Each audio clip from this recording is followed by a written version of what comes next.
네, 소개하겠습니다. 밀양에서 오신 다이아몬드 윤우선 리더님을 소개합니다. 큰 박수 부탁드립니다.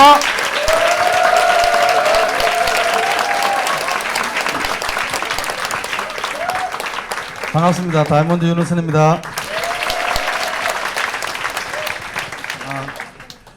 어제 저 밀양에서 왔거든요. 밀양에서 왔는데 어제 왔어요. 어제 와가지고 우리 저 이상호 우주님 집에서 이제 좋은 시간 보내고 왔었는데 올 때 장마가 며칠 동안 비가 계속 왔었잖아요. 그러다가 오는데 날씨가 너무 좋은 거예요. 그래서 오늘도 아침에 일어나서 그게 설의 마을에 이렇게 이제 김대동이 얼굴을 한번 보려고 두리번 그랬다면 얼굴을 못 봤지만 그 집이랑 나무랑 분위기가 너무 좋더라고요. 하늘도 좋고. 그래서 하늘 너무 좋다, 나무가 너무 좋다라고 이야기하니까 내 자신의 기분이 좋아졌어요. 그러면 여러분들 바람이 좋다 하면은 바람이 좋을까요? 내가 좋을까요?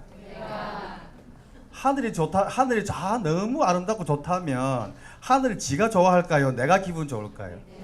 그렇죠. 여러분들 콘서트 같은 데 가면 가수들이 노래를 부르고 하면 막 박수치고 환호하고 감 지르고 하죠. 그럼 가수가 좋아해요? 여러분들이 좋아해요? 누가 좋아해요? 내가 좋죠. 다시 인사드리겠습니다. 윤우선입니다.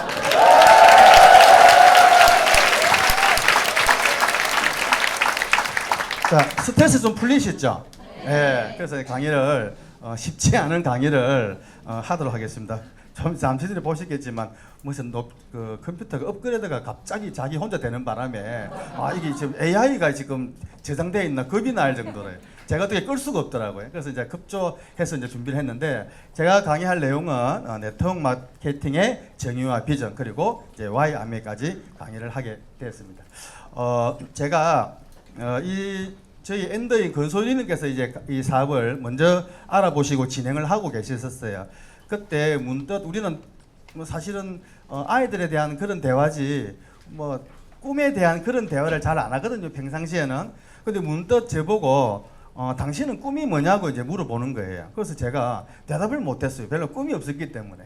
왜 꿈이 없었냐면 내가 가지고 있는 능력은 한계가 있다고 저는 인정을 하는데 내 능력 가지고 내 꿈을 위해서도 살아야 되고 내 아이들을 위한 그 꿈을 위해서도 살아야 된다면 아무것도 안 되겠다는 거죠.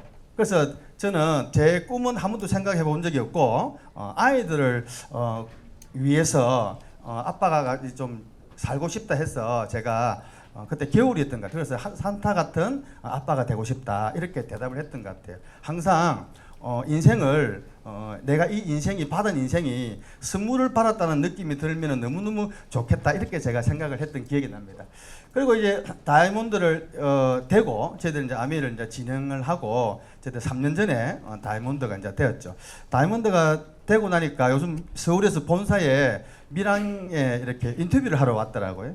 그래서 저도 이제 일 마치고 넥타이 메고 이제 이렇게 컵숍 하나 빌려가지고 인터뷰를 하고 있는데 한 1시간 반에서 2시간 정도 인터뷰를 하는데 저분이 한마디도 저한테는 질문을 안 하시더라고요.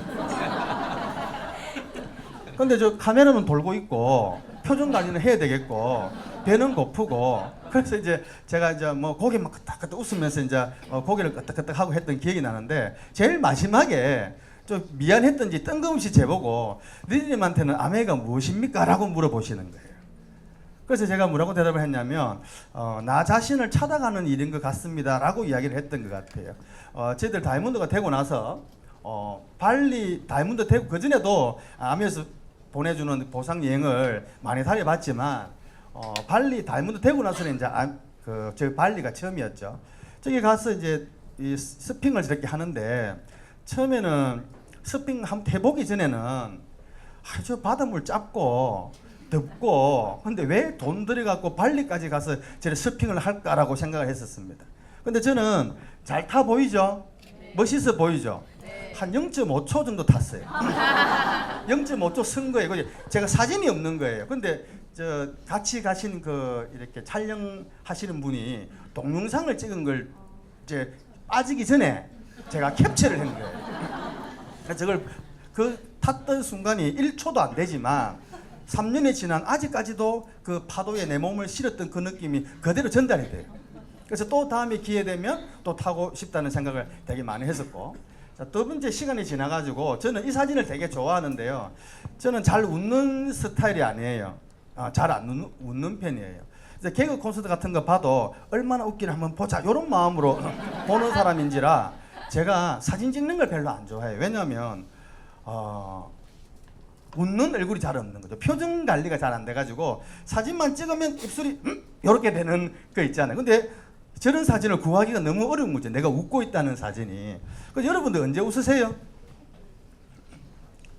배불러질 때? 음식이 점점점 위가 늘어날 때? 뭐 그때도 행복할 때 웃잖아요. 그래서 생각하지도 않았는데도 내 몸 자체가 행복한 순간이었구나라는 걸 생각하면서 저 사진만 보면 아직까지도 기분이 좋아집니다. 자, 그리고 또 제가 3년 동안 배를 탔어요, 군대 생활을. 그래서 배만 보면 징그러운 사람인데 왜 돈 주고 저런 배를 타야 되냐고 멀미하고 냄새나고 하는데, 그런데 우리가 알고 있는 배가 아니고 몇백억짜리 요트에 옆에는 오페라 하우스가 보이고 하버 브릿지가 보이는 그런 3대 미항이잖아요, 시드니 항이. 거기에서 멋진 분들과 함께 이렇게 요트를 타니까 내가 알고 있는 배멀미하고는 전혀 다른 느낌이었어요. 그리고 이제 아이들하고 이제 말레이시아는 랑카이에 제가 아이들과 같이 여행을 갔었는데 이제 이때까지의 여행이었다면 아이들을 여행에 갔어도 아이들을 케어해야 되는 입장이었잖아요. 근데 저 여행에는 어떤 느낌이 들었냐면 제가 아이들에게 케어를 받고 힐링을 받고 온다는 느낌이 들었었어요. 왜냐하면 항상 그전까지만 해도 뭐 아빠 뭐 해줘, 뭐 해줘, 업어줘, 안아줘, 뭐 사줘, 뭐 이런 이야기가 많았었는데 저 여행 때는 우리 아이가 아빠 엄마 너무너무 사랑해요, 아빠 너무너무 대단해요, 존경해요, 감사해요, 이런 이야기를 갖다가 제가 듣게 됩니다. 그래서 많은 힐링이 되었던 여행이었던 것 같고, 자, 그리고 나서 또 3월달에 이제 두바이 뭐 전 세계에서 가장 높은 빌딩도 한번 올라가 봤었고요, 50초 만에. 그리고 스위스도 제가 여행을 갔다 와서 좋은 추억이 있고, 자, 그리고 이제 뭐 로마 이런 유럽 여행을 갔다 오게 됩니다. 여기 앞에 앉아 계신 분들은 처음 오신 분들이죠, 맞죠? 입가자죠. 저도 역시 마찬가지로 제일 앞자리에서 강의를 들었던 기억이 나겠죠. 어쩔 수 없이 제일 앞자리에 앉았어요, 제일 앞자리. 근데 그때만 해도 제가 여기에 앉아 있을 이유도 없었고 강의를 들을 이유도 없었고 이 아멘을 할 이유도 별로 없었어요. 그래서 그렇게 듣다 보니까 그냥 자리만 채우고 있다 보니까 전혀 못 알아듣겠더라고요. 강사분이 앞에 나오셔가지고 이렇게 질문을 하시대요. 저는 질문 잘 안 하는 편인데 어떤 질문을 하시냐면, 월요일 날 아침에 출근을 하면 행복하신 분이 있으시면 손을 들어봐라는 거예요. 제가 제일 앞자리에 앉아가지고 손을 번쩍 들은 거예요. 얼마나 재수 없는 사람이었겠어요. 그 강사가 얼마나 당황했겠습니까? 그래서 좀 그걸 추스리고 또 다시 이제 회심의 질문을 하신 건데 뭐냐면 통장에 현금 1억을 보유하고 있는 사람 손 들어봐라는 거죠. 제가 딱 1억 있었거든요. 또 앞자리에 또 손을 들었던 거죠. 완전 밥맛이었죠, 제가. 근데 나중에 알고 보니까 거기 강의하셨던 분도 이런 자리에서 처음 강의하셨던 분이에요. 얼마나 당황했겠습니까?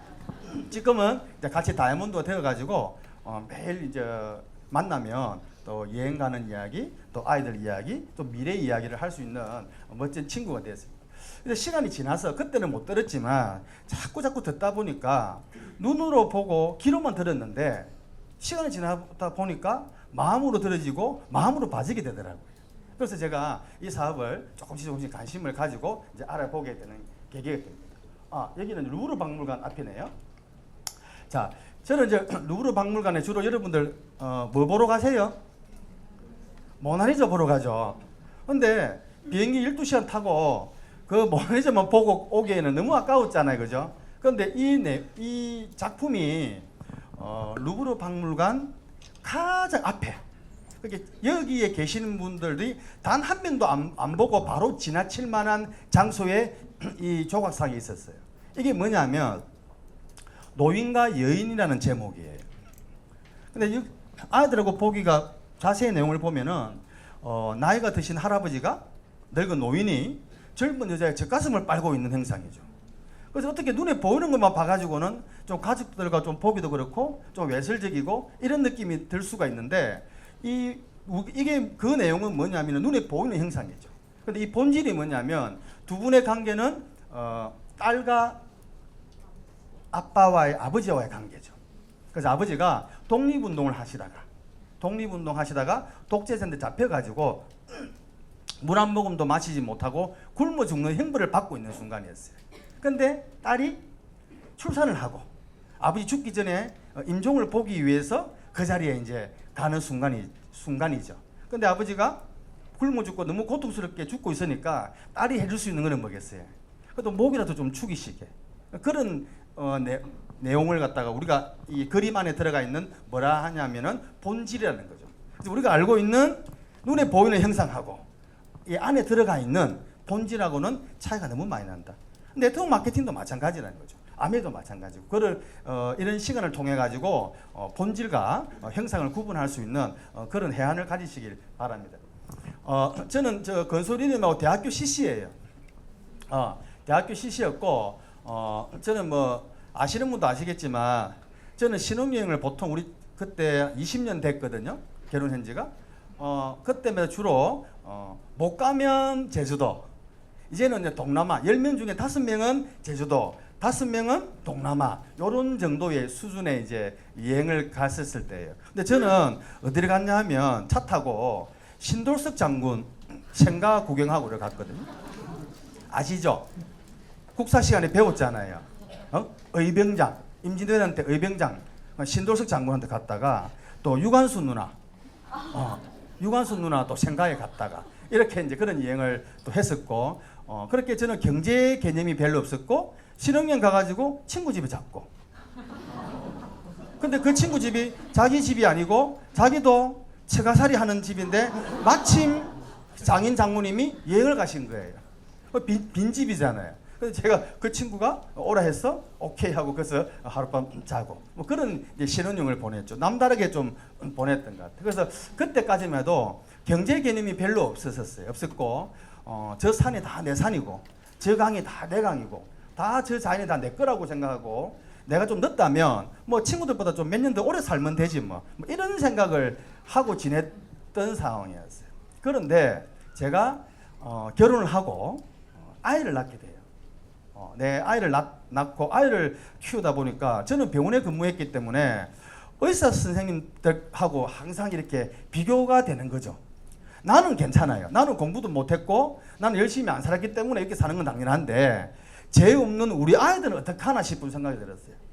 그 원장님의 아이들과 내 아이들과 비교되는 거죠. 너무너무 미안하더라고요. 능력 없는 아빠를 만나서. 그러고 나의 미래도 불안했었고 내 미래가 불안하니까 내 아이들의 미래는 더 많이 불안했었어요. 그래서 제가 공부도 머리도 공부할 머리도 아니고 공부할 돈도 없었지만 방법이 없었기 때문에 대학교를 갔다가 이때까지 한 8년 반을 다녔던 것 같아요. 왜 다니냐 하면 아까 제가 말씀드렸지만 공부하고 싶어서 하는 게 아니고 어떻게 하면 지금 상황보다 좀 나아질까라는 생각으로 공부를 했던 거죠. 그냥 쉽게 해서 내 새끼 잘 키우려고.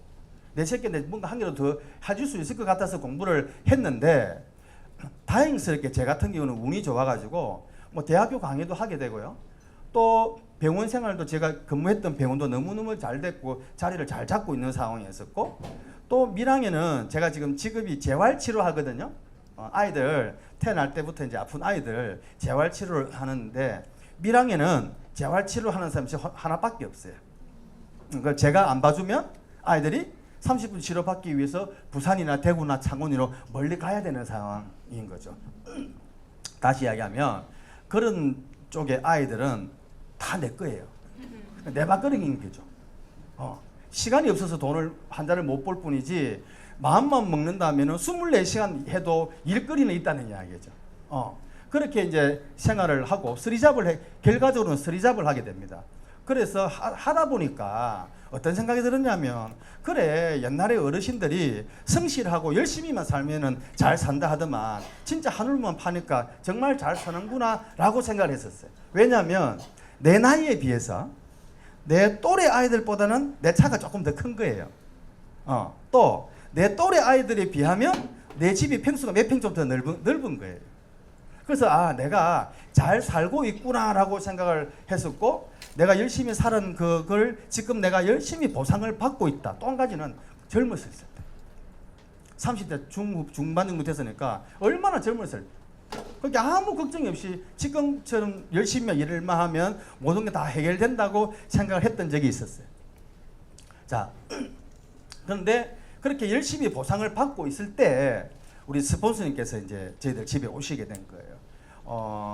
그때만 해도 이렇게 칠판을 가져오셔가지고 동그라미 이렇게 그려가지고 책 읽고 테이프 듣고 오늘처럼 미팅 참석하고 사업 설명하고 제품 애용하고 뭐 입금하고 운동하고 이런 걸 10가지가 있는데, 이걸 2년에서 5년 동안 꾸준히 열심히만 하면 연봉이 1억에서 1억 2천이 나온다는 거예요.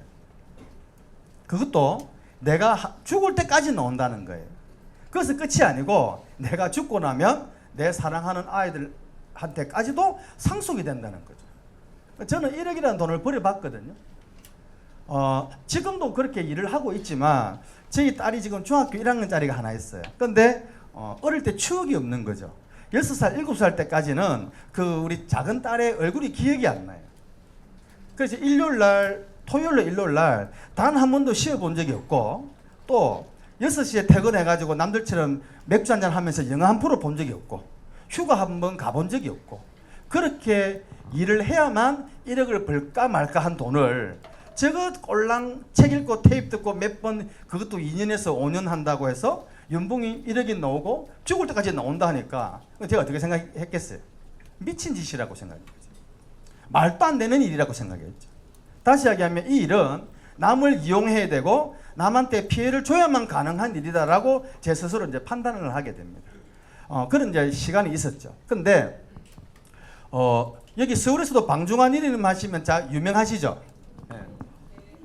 제가 이 사업 설명을 듣고 제가 아메에 대해서 잊어버릴만 하면 권소리님이 우리 스폰서님이 파운더스 플래티넘이 됐대.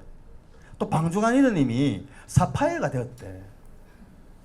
사파이어가 뭔지도 모르고 파운더스 플래티넘이 뭔지는 몰랐지만 제가 항상 그럴 때마다 뭐라고 물어봤냐면 얼마 버는데? 또 시간이 지나가지고 에메랄드가 되었대. 얼마 버는데? 파운더스 다 에메랄드가 되었대. 얼마 버는데? 이 돈으로만 이제 환산을 했던 기억이 제가 납니다. 근데 저도 이제 스폰서님이 저도 우리 분야에 대해서는 적지 않은 돈을 벌고는 있었지만 그렇게 벌기 위해서는 밤낮 주야로 일을 해야 되는 상황이었어요. 무슨 말인지 아시겠죠? 근데 저희 스폰서님은 오래간만에 한 번씩 뵐 때마다 옛날에는 진짜 못 봐줬어요. 한 번 머리 빠마하면은 1년 동안 그대로 유지하는 아줌마 빠마에다가 지금도 사진 보면 깜짝깜짝 놀랍니다. 근데 그랬던 분이 시간이 지나면서 점점점 건강해지고 점점점 아름다워지고 점점점점 여유가 있어 보이더라고요. 외면으로도. 그래서 제가 좀 궁금하게 생각을 했던 기억이 납니다. 아니 방중환 이등 같은 경우는 자기 아버지가 돈을 잘 버는데 왜 자기가 이렇게 가만히 있으면 될 걸 왜 아메를 또 해? 뭐 이런 이제 부정적인 것도 이제 제가 말했던 기억이 나죠. 그런데 거기에는 뭐가 있었냐면 이 네트워크 마케팅 아메에는 3가지 비밀이 있더라고요. 첫 번째는 파이프라인이에요. 제가 남들 물동이 한 번 이고 다닐 때 저는 3번을 이고 다녔던 거죠. 3번을. 그런데 시간에 우리 스폰서님은 물 한 동이만 이고 다니고 그 시간에 뭘 했냐면 언제 연결될지는 모르겠지만 파이프라인을 꾸준하게 연결했다는 거죠. 그런데 시간이 지나가지고 파이프가 완전히 연결되고 나서는 어떻다? 진짜 한번 움직이지도 않고 손가락만 한번 탁 움직여도 어떻게 물이 지속적으로 콸콸콸 나오는 그런 인쇄습을 받고 있다는 거죠. 두 번째는 뭐냐면 배가의 법칙이었어요. 함께 하는 거죠. 지금은 저도 제 혼자서 일을 아직까지도 하고 있지만 우리 스폰서님은 또 저희들 같은 경우는 몇천 명, 몇만 명하고 같이 쓰는 거죠. 제가 열심히 일하는 거하고 한번 해보세요. 이 사업을 해가지고 축적 사업이라고 이야기하잖아요. 시간이 지나가지고 오늘 아침에 7시부터 8시, 9시까지 2만 명, 3만 명이 치약으로 양치를 한다고 생각해 보세요. 2만 명, 3만 명이 머리를 깎는다고 생각해 보세요. 2만 명, 3만 명이 식품을 먹고 2만 명, 3만 명이 화장을 한다고 생각해 보세요. 또 생필품이다 보니까. 근데 그런 일들을 제가 어떻게 혼자서 24시간을 48시간처럼 일을 해도 도저히 따라갈 수 없다는 걸 인정을 하게 돼요. 그걸 제가 이제 알게 되고요. 세 번째는 노력은 점점점 줄어드는 데에 비해서 뭐가 늘어난다? 수입이 늘어나는 걸 제가 직접 보게 됩니다. 그 와중에 한날 겨울이었던 것 같아요. 저희도 이제 아기가 어릴 때 권소리님이 이제 혼자서 입금을 이렇게 열심히 하고 있었는데 그때는 입금이 뭔지도 몰랐죠. 비밀번호도 몰랐으니까. 근데 이 컴퓨터를 이렇게 켜놓은 상태에서 아이들하고 이제 아이를 재우다가 잠이 들었던 모양이에요. 그래서 제가 컴퓨터를 끌려고 이제 컴퓨터 앞에 딱 앉았는데 우리 이제 엔더 권소리님 이제 글씨가 이렇게 이름이 있는 거죠. 권소희. 혼자서 입금을 비움과 체험이라는 이거 소제목을 해가지고 6개월 동안 7개월 동안 혼자서 입금을 한 거죠. 다른 분들 같은 거 한번 봤거든요. 다른 방에 들어가서 보니까 리더님 대단하십니다. SP 성취 축하드려요. GP 성취 축하드려요. 해낼 줄 알았습니다. 대단합니다. 이런 이야기들이 막 이 댓글이 많이 달리는데 우리 권소리님 이 댓글은 누가 한번 보지도 않는 거죠. 왜냐하면 권소리 눈지도 몰랐기 때문에. 좀 섭섭하더라고요. 그래서 제가 나도 모르게 그 6개월 동안 그 적었던 그 댓글을 참 다 밤새도록 다 읽게 돼요. 그걸 읽고 나서 아메가 뭔지는 내가 잘 모르겠지만 얼마나 되고 싶은 일이고 얼마나 하고 싶은 일이고 얼마나 성취하고 싶은 일이냐 이거는 알겠더라고. 그래서 제가 옛날 같으면 아메 이야기가 나오면 남자들 그렇잖아요. 여기 서울 계신 분들은 안 그렇겠지만 경상도 남자들은 좀 그래요. 경상도 남자들은 그래서 뭐 예를 들자면 아시는 분은 아시겠지만 남자친구 자기가 배가 아프다 하잖아요. 자기야 나 배 아파 이러면 서울 남자들은 어떻게 대답하세요? 자기야 빨리 병원 가볼까? 약 사줄까? 이렇게 이야기하잖아요. 달콤하게. 근데 경상남 남도들은 뭐라고 이야기하냐면 아까 많이 침을 따라봤다. 막 이런 이야기. 또 자기야 저 달 좀 봐. 달이 너무 이쁘다. 저 별이 너무 이쁘다. 이러면 그래도 당신보다는 안 이쁘다. 당신이 더 빛나고 아름답다. 보통 서울 남자들 그렇게 이야기하죠. 근데 경상도 남자들 어떻게 이야기하냐면 대가리 채하라 달 안 빈다. 이래요. 그렇게 말을 툭툭툭 내뱉었던 제가 그 입금이라는 그 우리 엔더의 그 6개월 동안의 입금을 보고 나서는 생각이 좀 달라. 아메이가 설령 나쁜 짓이라도 남을 이용하고 남을 피해 주는 일이라도 하더라도 내가 한번 알아봐야 되겠다는 생각은 하게 되는 계기가 되었어요. 그래서 절대로 책을 이영건 박사님 아주 얇은 책 있잖아요. 지금 같으면 1시간, 2시간만 하면 다 읽는 그 책을 권소리님 주시면 저는 보란 듯이 그 다음날 뭐 조동래 작가 있죠. 태백산맥 10권, 아리랑 10권, 한강 10권, 30권을 사요. 그래서 나는 이런 책을 읽지 그런 책은 안 읽는다. 뭐 이런 주의였었단 말이에요. 그래서 그러고 며칠 시간이 지나다 보니까 제 차에 CD가 집에 있는 CD가 여러 수십 장이 제 차에 다 있는 거죠. 이제 나도 모르게 이제 자꾸 듣게 되고요. 그래서 이런 삶도 있나? 이런 돈의 성격도 있나?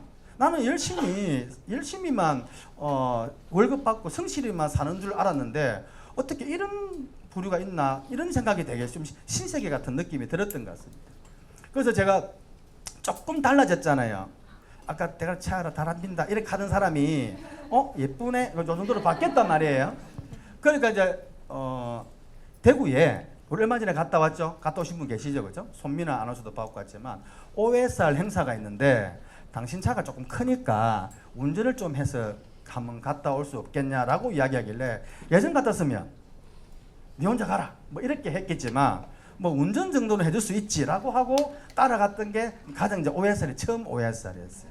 그래서 저는 거기서 뭘 이야기를 듣냐면 이 선택이라는 단어를 들어요. 병원 생활하면 맨날 뭐 아야 아파 죽겠다 이런 소리만 듣다가 선택 뭐 이런 좀 있어 보이는 단어를 쓰더라고요. 교수님이 나오셨는데 어떤 말씀을 하시냐면 10년 전에 어떤 선택을 했느냐에 따라서 지금의 내 모습이래요. 다시 이야기하면 지금 내가 어떤 선택을 하느냐에 따라서 10년 뒤에 내 모습이 달라질 것이라고 이야기를 하는 거죠. 그 이야기를 딱 듣는 순간 왠지 가슴이 조금 두근두근했던 어떤 그런 기억이 납니다. 자, 거기서 배웠던 거죠. 그때의 시대의 흐름에 대해서 처음 제가 들었던 것 같아요. 우리가 보통 보면은 뭐 농경사회, 뭐 산업화사회, 뭐 정보화 다 아는 내용이고요. 고령화, 아버지 엄마 오래 살면 좋지 않나? 나는 당연히 그렇게 생각했었죠. 그러고 또 뭐가 나옵니까? 은퇴. 아버지 어머니는 교육 공무원이었기 때문에 아버지 어머니의 공무원 생활을 하고 난 다음에 은퇴 후의 삶이 그렇게 나빠 보이진 않았어요.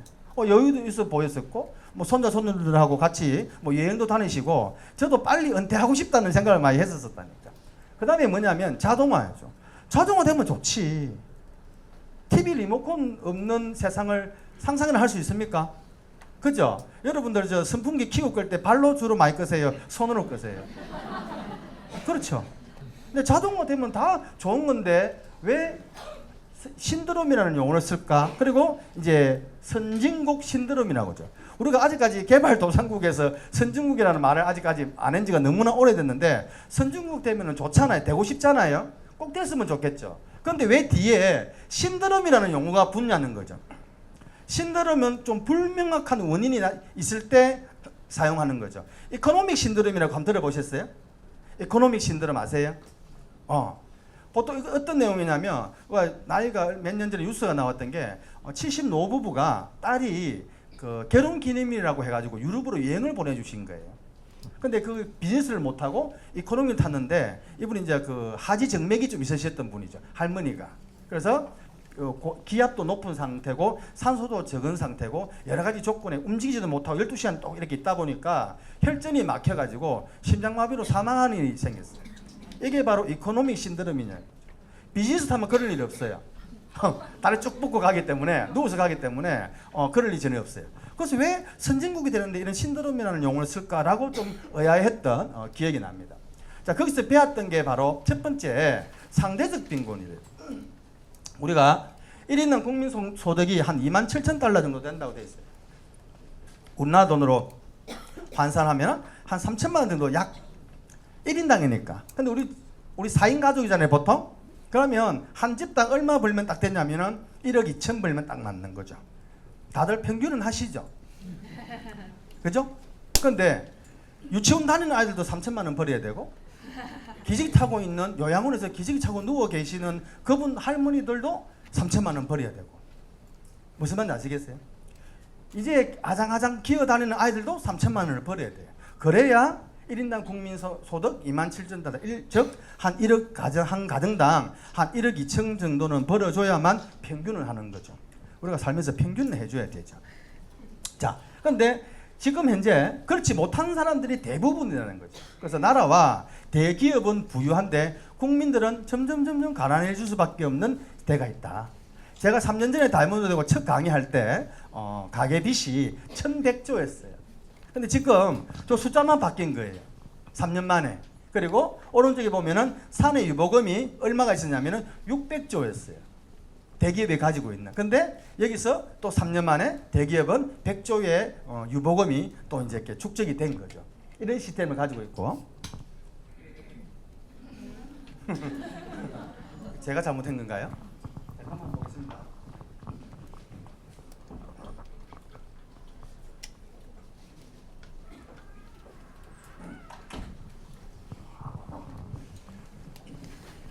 뭐라 이야기했죠? 뭐라고 얘기했죠? 사내 유보금이라고 이야기했죠. 세 번째가 뭐냐면 잘 모르겠어요. 갑자기 이러니까 잘 모르겠네요. 자, 사내 유보 나왔네요. 아이고 다행이다. 자, 그리고 이제 두 번째가 뭐냐면 평생 직장이 없어진다 하더라고요. 평생 직장이. 제가 알고 있었는데. 자, 자동화 때문에 그렇답니다. 근데 얼마 전에 제 친구가 국민은행 다니는 친구가 있었는데, 여자 친구예요. 그 친구가 있었는데 이 친구가 교통사고 나가지고 이마를 찍은 거죠. 사고 나가지고. 그래서 이렇게 이 봉합을 하고 집었습니다. 그래서 급할 때는 머리를 깎아요. 면도기로 깎아서 봉합을 하고 예쁘게 발라주는 게 아니고 흰 반창고 이렇게 붙여줘요. 그렇게 하는데 시간이 지나니까 이게 피멍이 들어서 얼굴로 내려올 거 아닙니까? 이 얼굴 전체가 이제 피멍이 들어가 있는 상태에서. 그런데 그 친구가 퇴원한다는 거예요. 이래갖고 어떻게 퇴원하냐 했더만 지금 은행 자체에 사람이 별로 없기 때문에 인력이 별로 없기 때문에 내가 다쳤다고 해서 병원에 입원할 상황이 아니에요. 그래서 여기에다 화장으로 이걸 갖다가 커버를 하고 머리 이거는 그대로 입고 거기서 일을 해야 되는 거죠. 뭐 때문에? 폰뱅킹, 인터넷 뱅킹 전부 다 자동화 때문에 은행의 인력들이 그만큼 많이 줄었다는 이야기입니다. 자, 요리사도 마찬가지잖아요. 그죠? 요리사. 초밥왕 같은 거 보면 살 씻는 거면 3년 걸리잖아요. 그런데 지금 어떻게 로봇이 어떻게 1시간에 5,000개를 만들어내는데 그런 자동화. 자, 두 번째 고용 없는 성장이랍니다. 우리 예전에 비해서 너무 잘 살고 있잖아요. 차도 옛날에 티쿠 타고 다니다가 또 한 단계 업그레이드 됐고 점점점 잘 살고는 성장은 하고 있는데 뭐가 없다? 고용이 없는 성장이라는 거죠. 우버 같은 거 한번 보세요. 우버가 저런 자산을 가지고 있지만 택시도 한 대 없고 직원도 몇 명 없어요. 그 가치가 현대와 SK를 합친 가치보다 훨씬 높은 가치를 가지고 있다고요. 자, 코닥이라고 아시죠? 지금 없어졌지만 코닥이 옛날에 14만 명이라는 직원이 버리던 돈을 지금은 인스타그램에서 몇 명에서 12명에서 그 돈을 다 버려야 된다는 거죠. 신발도 한번 하나 만들기 위해서는 예를 들어서 600명의 정도의 인력이 필요했는데 지금은 몇 명에서 6명만 하면은 신발의 완제품을 마음대로 만들어낼 수가 있다는 거죠. 분명히 성장은 했지만 고용이 없는 성장이 점점점 이루어지고 있다. 이렇게 이야기를 하시면 됩니다. 한국을 먹여 살렸던 전자자동차 조선, 저게 언제 뉴스였냐면 2016년도 뉴스였어요. 얼마 안에 10년 안에 경쟁력을 상실할 것이다. 그러니까 우리가 10년이니까 준비를 하면 되는데 저 뉴스가 나오고 나서 언제부터?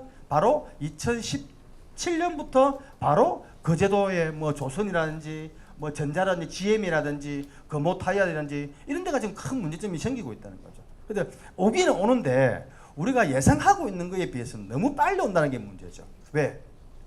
알고 준비하면 됐다는 거죠. 자, 그리고 우버 같은 경우도 뭐 50조의 자산 가치를 가지고는 있지만 택시가 한 대도 없어요. 직원도 없고. 에어비앤비도 마찬가지죠. 숙박업체인데도 보세요. 숙박 시설이 없어요. 그리고 뭐 카카오톡도 마찬가지고 아메도 마찬가지입니다. 저는 여러분들 영업사원 모집하러 온 게 아니잖아요. 제가 본사에서 월급 받고 온 게 아니잖아요. 자, 한번 보세요. 영업사원은 없습니다. 회원이 비회원을 연결하고 사업성을 공유하는 일이에요. 이게 이런 걸 통틀어서 뭐라고 이야기하냐면 요즘 플랫폼 비즈니스라고 합니다. 다 아메 빼고는 다 아는 내용이죠. 네이버도 있고 페이스북도 있고 배달음민들도 있고 신한카드도 있고 현대카드도 있고 그러니까 아메이도 있네요. 근데 그러면 이 아메이하고 다른 플랫폼 비즈니스하고의 차이점이 뭘까요? 공통점은 뭡니까? 같은 플랫폼 비즈니스다. 그럼 차이점은 뭘까요? 차이점은 아메이 말고는 하고 싶어도 할 수가 없다는 거예요. 이 플랫폼 비즈니스 이 기회를 아메이는 내가 선택하고 내가 결정만 하면은 내가 할 수가 있다는 거죠. 주도적으로. 하지만 네이버나 배달의 민족이나 이런 나머지의 플랫폼 비즈니스는 하고 싶어도 우리한테 기회가 주어지지 않는다는 거죠. 그게 이제 차이점입니다. 세 번째, 저출산과 고령화였어요. 지금 밀양 같은 경우는 시골은 더 차이가 나겠지만 학교가 계속 폐교가 되고 있잖아요. 그 폐교된 거를 리모델링 해가지고 뭘 만드냐 하면은 요양병원을 만들어요. 그것만 봐도 이 저출산이 아주 심각하다는 걸 알 수가 있고 2020년도에 인구 절벽, 생산 인구가 점점점 줄어들 것이라고 예측을 하고 있죠. 노인 빈곤이 아직까지 세계 1위예요. 그런데 이 노인 빈곤이 우리 부모님들이 게을러서 그래요. 우리 부모님 세대만큼 우리 기생세대만큼 그렇게 열심히 살으신 분들이 대한민국에 있을까요? 한강의 기적을 일으키고 그렇죠? 6.25 사변 이후에 이렇게 경제성장을 했던 거는 우리 어른분들이 이 기성세대들이 베이비붐 세대 열심히 했기 때문에 그러는데 문제는 이분들이 전 세계에서 가장 가난하다는 게 가장 큰 문제입니다. 저도 아이들한테 제가 걱정되는 게 저는 제일 걱정되는 게 우리 아이들이 내만큼 살 수 있을까? 이런 걱정을 상당히 제일 많이 해요. 내만큼은 살 수 있을까?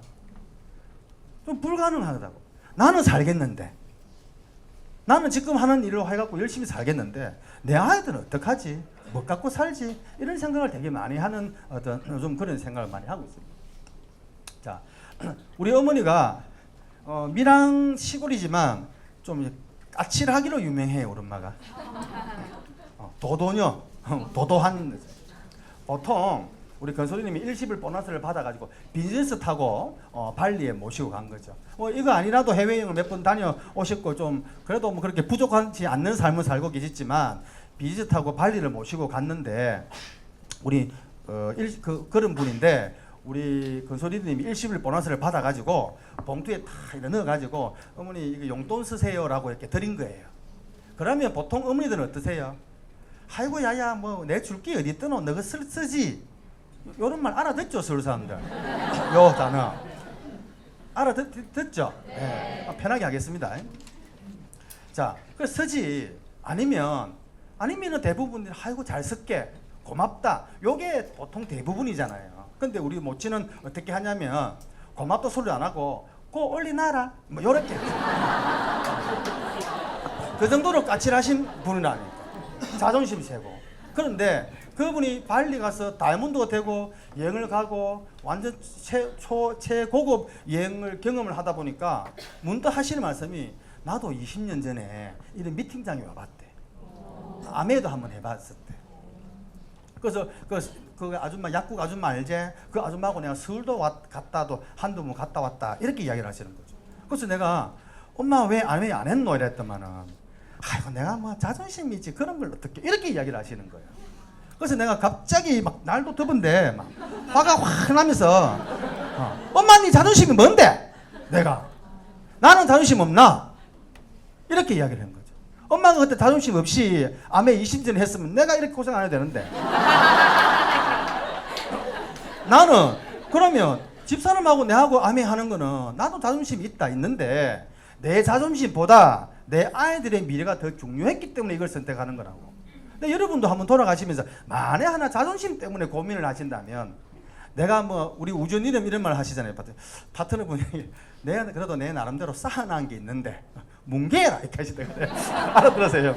몇 년을 얼마나 쌓았다고. 나도 그 이야기 듣고 진짜 나도 뭉개야 되는데 이런 생각을 많이 했던 기억이 납니다. 그래서 오늘 돌아가시면서 진짜 내 자존심이 내 아이들보다 더 크다면 그때는 뭐 할 수 없는 거예요. 자존심을 지키시는 수밖에 없어요. 그때 한번 돌아가시면서 한번 생각해 보시기 바라고. 그리고 준비 안 된 우리들의 모습이라는 건 내용이 세대별로 많이 나옵니다. 특히 그 젊은 친구들 있잖아요. 좀 일단 실업률이 높죠. 실업률이 높으니까 포기를 할 게 많이 하잖아요. 돈을 못 버니까 연애할 수 있어요, 없어요? 연애를 못 하니까 결혼할 수 있어요, 없어요? 결혼을 못 하니까 아기를 놓습니까, 안 놓습니까? 안 놓으니까 집이 필요 있어요, 없어요? 집값이 떨어질 수밖에 없겠죠. 그런데 지금 은퇴하고 계신 노인분들의 대부분의 자산이 통장에 들어가는 현금이 아니고 다 뭐다? 주로 대부분의 부동산이라는 거죠. 그럼 부동산 값이 올라갈까요, 내려갈까요? 내려가죠. 그러면 내 노인분들이 가지고 있는 자산이 어떻게? 떨어지는 거죠. 떨어지니까 노인분들이 다시 또 일을 해야 돼요, 안 해야 돼요? 일을 해야 되는 거죠. 일자리는 한계가 있는데 누구하고 20대가 해야 될 일을 누가 한다? 50대, 60대, 70대가 같이 해야 되는 거죠. 악순환이 계속 돌 수밖에 없는 그런 상황이라고 보시면 됩니다. 자, 그리고 30대, 40대 빚날까 빚낼까 이런 이야기 많이 하잖아요, 그죠? 그리고 70대 같은 경우는 10년 연속 자살률이 세계 1위예요. 가난한 노인분들의 유일한 방법이 자살이라는 거죠. 제가 밀양에서 등급 판정 노인 장기 요양 등급 판정 위원회라는 걸 제가 하고 있어요. 한 달에 2번씩 하고 있는데 2주마다 한 번씩 가는데 갈 때마다 저희들이 이렇게 검토해야 될 환자분 노인분들이 한 110명에서 한 130명 정도 돼요. 밀양만. 그러면 우리 전국으로 따지면은 얼마나 많은 분들이 이 요양을 필요로 하고 그런 분들 보면은 항상 저소득층도 많고 질병이 보통 기본은 4-5개예요. 옵션. 고혈압, 당뇨, 관절염은 아주 기본이에요. 그런 분들이 혼자서 내 스스로 어떻게 생활할 수 있는 능력이 안 되시는 분들이 밀양만 해도 하루에 100명 이상 그런 일이 제가 경험을 하게 됩니다. 자, 그리고 제가 근무를 했을 때 등급에 판정하면 이렇게 검사를 하러 오시잖아요. 그런 분들 오시면 대부분 사람들이 이렇게 멀쩡하게 걸어 다니시는 분들도 침대에 다 빨리 눕히세요. 왜? 그리고 어떤 분들은 멀쩡하게 잘 지내시다가 그런 분들이 검사를 오시면 참았던 그 하루 종일 참았던 대변을 선 상태로 옷 위에 그냥 보시는 분도 계세요. 이게 뭐냐면 나는 똥오줌을 가릴 줄 모르는 환자다 이거죠. 그래야 내 등급이 올라가야 어떻게 이 자식들이 부양해야 될 본인 부담감이 줄어든다거나 그렇지 않으면 요양원에 있어서 내 몸이 좋아진다면 그 시설에서 나와야 되잖아요. 나오면 갈 데가 없잖아요. 근데 그렇게 준비가 안 돼 있으면 우리 부모님의 모습일 수도 있고 우리의 모습일 수도 있다는 거죠. 자, 그러면 왜 이렇게 힘드냐고요? 열심히 살았는데 돈 온다가 어디 갔느냐? 자, 한번 볼게요. 돈 온다가 어디 갔을까요? 똑같이 사는데도 자, 밀양 같은 경우는 밀양에 그 대형마트가 있어요. 놀랍죠? 홈플러스라고 해요. 홈플러스. 근데 홈플러스는 장사가 잘 안 돼요. 희한하죠. 밀양에는 장사가 안 되고 뭐가 장사가 잘 되냐면 탑마트가 장사가 돼요. 탑마트. 수목 돌풍 이러면 난리가 나요. 막. 근데 보통 보면은 예전에는 총판도매 소매를 전부 다 내 이웃 사촌이 했단 말이에요. 친구도 했고 누나도 했고 엄마 친구도 했고 친구 엄마도 했고 그렇게 돈을 돌고 돌았죠. 예를 들어서 총판에서 물건을 돈을 벌어가지고 소매에서 물건을 사고 도매에서 돈을 벌어가지고 총판 가서 선풍기도 사고 이렇게 돈이 돌고 돌았는데 이 기회를 다 누가 가지고 왔다? 대형마트들이 다 해버렸다는 거죠. 그러면 우리 이웃 사촌들이 우리 주위에 있는 분들이 벌어둔 그 기회를 누가 다 가지고 왔다? 대형마트가 다 가지고 간 거죠. 대형마트는 불행하게도 저는 아는 사람이 아무도 없어요. 아는 사람이 아무도 없습니다. 자, 밀양에 탑마트가 3개나 있어요. 장사 잘 된다 했죠. 수요일 목요일만 되면 밀양에 있는 돈을 다 들고 가요. 그래서 이분이 부산 사람이에요. 부산에 다 들고 가본다고요. 밀양에 있는 돈을. 그럼 그분이 그 사장님이 밀양 와가지고 뭐 밀양역에서 뭐 짜장면도 한 그릇 먹는 줄 압니까? 머리라도 한번 깎는 줄 아세요? 모욕도 한 번 안 해요. 돈을 가져가기만 가고 우리한테 줄 기회를 안 준다는 거죠. 그러니까 우리한테 기회가 없을 수밖에 없다. 그래서 점점점 힘들어질 수밖에 없다. 이렇게 보시면 됩니다. 제가 유럽에 가서 가지고 이게 헤라클레스 사진입니다. 제가 우리 40대 50대 가장분들을 보고 저는 표현하기는 헤라클레스라고 이야기해요. 71년생 축복인가 재앙인가라는 제목으로 얼마 전에 이제 몇 년 전에 KBS 공영방송에서 표로가 나왔죠. 70, 80이 되어도 뭐 해야 된다? 실수가 없고 일을 해야만 살 수 있다. 이런 내용이었어요. 그런 내용을 공영방송에서 보낸다는 거는 지금부터 준비해라는 거죠. 나라에서 책임을 못 지니까 여러분들의 노후는 여러분들 스스로 책임지라는 이야기예요. 그러니까 노인장기요양법이 생겼잖아요. 아프신 나이가 많으신 노부모들 핑계 대지 말고 노인분들은 어르신들은 나라에서 모셔줄 테니까 당신들은 나가서 당신들 미래 준비해라는 거죠. 전 세계에서 집에서 묵고 놀면서 아이를 공짜로 봐주는 데는 대한민국밖에 없을걸요. 그건 무슨 얘기냐면 애기 낳았다고 고생했다가 이야기가 아니고 애기는 내가 봐줄 테니까 나가서 일을 해라는 이야기거든. 준비해라는 이야기거든. 그래서 제가 헤라클레스라는 용어를 쓰는데 저 정말 얼마 전에 갖고 싶은 게 예전부터 있었어요. 그거를 한 개 살려고 정말 일을 평상시보다 환자들 1.5배 정도 보고 열심히 일을 했어요. 그래서 돈이 조금 생기려고 하니까 얼마 전에 김치 냉장고가 삐삐삐 소리도 나고 또 이빨이 아파갖고 이빨 치료비도 들어가야 되고 부끄럽지만 우리 집에 물이 터져가지고 지금 아래 위층으로 지금 공사하고 있는 중이에요. 열심히 우리가 밑에 보면은 뭐가 있냐면 누구하고 싸우냐면 히드라 아시죠? 히드라가 뭐예요? 우리가 칼로 몽둥이로 목을 쳐도 죽어요 안 죽어요? 안 죽죠. 뭘 해야 됩니까? 히드라를 죽이기 위해서는 심장을 찔러야 죽어요. 근데 우리는 제가 이때까지 살면서 단 한 번도 대학 교수님이나 우리 아버지나 뭐 우리 은사님이나 이런 분들이 심장을 찔러야 히드라가 죽는다는 걸 아무도 가르쳐주지 않았어요. 그래서 우리는 지금도 역시 뭐 하고 있다? 한쪽 손에 칼 들고 휘둘러 갖고는 모질하잖아요. 그래서 투잡이라고 해서 또 다른 왼손에 또 몽둥이도 또 휘둘러요. 아무리 휘둘러봐도 안 되는 거죠. 그 나중에 어떻게 합니까? 발로 차고 박치기까지 해도 히드라는 죽습니까? 안 죽습니까?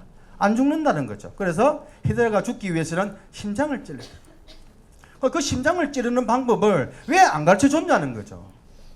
왜 대학교에서도 안 가르쳐주고 왜 학교에서 선생님들이 그런 걸 안 가르쳐 주냐는 거죠. 근데 학교에서는 안 했지만 다른 데서는 분명히 가르쳐 주는 데가 있었어요. 이런 곳에서요. 자, 엘빈 토플라는 책을 보면요. 1970년대부터 이야기를 하고 있어요. 1970년대예요. 근 50년 전부터 히드라의 죽이기 위해서는 심장을 찔러야 된다고 이야기를 하고 있다는 거죠. 자, 미래 쇼크, 대기업 긴장해야 되고 제3결 10년 뒤에는 제3의 물결이라는 책을 통해서 또 10년 뒤에는 일동이라는 책을 통해서 그리고 또 10년 뒤에는 부의 미래라는 책을 통해서 심장을 찔러야만 히드라를 죽일 수 있다고 이야기를 하고 있습니다. 자, 불황을 넘은 책을 보면은 변화하고 준비해라입니다. 권력이 생산자에서 어디로? 소비자로 이동하고 있다. 또 어디에 주목하라? 네트워크 마케팅에 주목하라고 하고 있습니다. 자, 신문 같은 데서는 보면은 불과 얼마 안 남았죠. 2050년도에는 뭐가? 시장이 없어질 것이다. 없어진 이 시장을 어디에서? 네트워크 마케팅이 장악할 것이라고 언론에서 이야기를 공공연히 하고 있습니다. 자, 우리나라나 외국에 있는 많은 미래학자와 경제학자들은 네트워크 마케팅은 가장 강력한 변화의 물결에서 유통산업을 이끌어갈 것이며 개인이 성공할 수 있는 최고의 기회로 전망하고 있다. 무점포, 무경험, 무자본으로 사용해보고 소개하는 이런 유익한 마케팅이 어디 있느냐? 발전 가능성을 운운할 게 아니라 뭐라고요? 반드시 발전되어야 된다라고 많은 경제학자분들이 이야기를 하고 있습니다. 근데 알려는 줬지만 우리가 들을 생각을 안 한 거죠. 배울 생각을 안 했다는 거죠. 자, 그리고 또 로버트 기요사키, 열심히 산다고 부자가 될 수는 없다. 우리는 수입의 4분면, 직장인, 자영업, 사업가, 투자자 이 네 개의 면을 통해서 돈을 수입을 벌어들이는데 사업가와 투자자로 가야만 부자가 될 수 있다. 자, 그렇기 위해서는 어떻게 해야 된다? 첫 번째, 시스템을 만들어요. 만들 능력이 안 되는 거예요. 우리 같은 사람들은. 두 번째, 만들 능력이 안 되면 시스템을 살아요. 살 돈이 없는 거죠. 밀양에 조그만하게 롯데리아 하나 하는데 제 친구가 하는데 한 7억 정도 들어요. 서울처럼 큰 롯데리아가 아니고 아주 시골에 롯데리아 없어요. 밀양에. 안 놀랍습니까? 안 놀랍습니까? 근데 우리 친구가 처음으로 롯데리아를 밀양에 해요. 자, 그러면 세 번째, 만들 능력도 안 되고 살 능력이 안 된다면 시스템에 접속하라고 되어 있습니다. 어떤 시스템에? 검증된 네트워크 마케팅 시스템에 접속하라고 되어 있습니다. 자, 21세기의 비즈니스를 보면 자, 고정적인 수입과 지출이 있는 상황에서 모든 할로를 통해서 돈이 들 수 있는 물꼬를 트는 당신이 수입에 대한 통제권을 가져야만 부자라는 것을 쌓을 수 있다라고 주장하는데 그 방법 중 하나가 바로 뭐다? 네트워크 사업이다 라고 많은 이 언론이나 TV나 책을 통해서 많이 강의를 통해서 이렇게 알려주려고 노력을 하고 있는 거예요. 근데 우리는 그걸 들으려고 안 하고 배우려고 안 했을 뿐이죠. 자, 뭘 준비해야 기회냐? 우리나라에 많은 이영건 박사님, 김대수 박사님, 또 뭐 이런 많은 분들이 네트워크와 다단계는 하나가 땅 차이다. 비교 자체도 하지 마라. 마이크로 트렌드와 네트워크 마케팅이 만나서 한국 사회 최고의 기회가 될 것이라고 오래전부터 이야기를 하고 있습니다. 자, 대한민국이 기회인지 아닌지 한번 볼까요? 우리나라 잘 사는 나라입니까? 못 사는 나라입니까? 잘 사는 나라예요? 못 사는 나라예요? 진짜 잘 사는 나라예요. 저는 외국에 나가면 나갈수록 감사하다는 생각을 너무너무 많이 가집니다. 뭘 가지느냐? 우리나라처럼 땅덩어리 좁고 우리나라처럼 지하자는 없는 이런 데서 이만큼 사는 거는 정말 대단하다고 생각합니다. 호주 한번 가보니까요. 그 철로 만드는 이렇게 다리를 하나 만들어 가지고 거기에 기에 올라가는데 10몇만 원 받대요. 그래서 오페라 하우스 보이는 사진 찍으려고 하면 돈 더 줘야 되고요. 몇십 오래전에 해가지고 그래서 하루에 수천 명이 그 기에 올라갔다 내려갔다 그걸로 돈 버는 거예요. 두바이 갔다 오니까 두바이의 버즈 칼리파 50 제일 높은 층 올라가는데 시간이 얼마 걸리냐면은 한 50초 정도 걸려요. 그러면 중국 사람, 일본 사람 관광객들 꽉꽉꽉 채워가지고 50초 만에 휙 올라가는데 10몇만 원 해요. 그거 하나 만들어 놓고 또 프랑스 가니까 루브르 박물관 저거가 만드는 거가 옛날에 다 뺏은 거 아닙니까? 도둑질하고 나쁜 짓 하고 그런 걸 갖다가 몇만 점씩 갖고 와가지고 뭐 한 전 세계적으로 돈 받고 끊임없이 그걸로 돈 벌잖아요. 근데 우리는 뭐 갖고 돈을 법니까?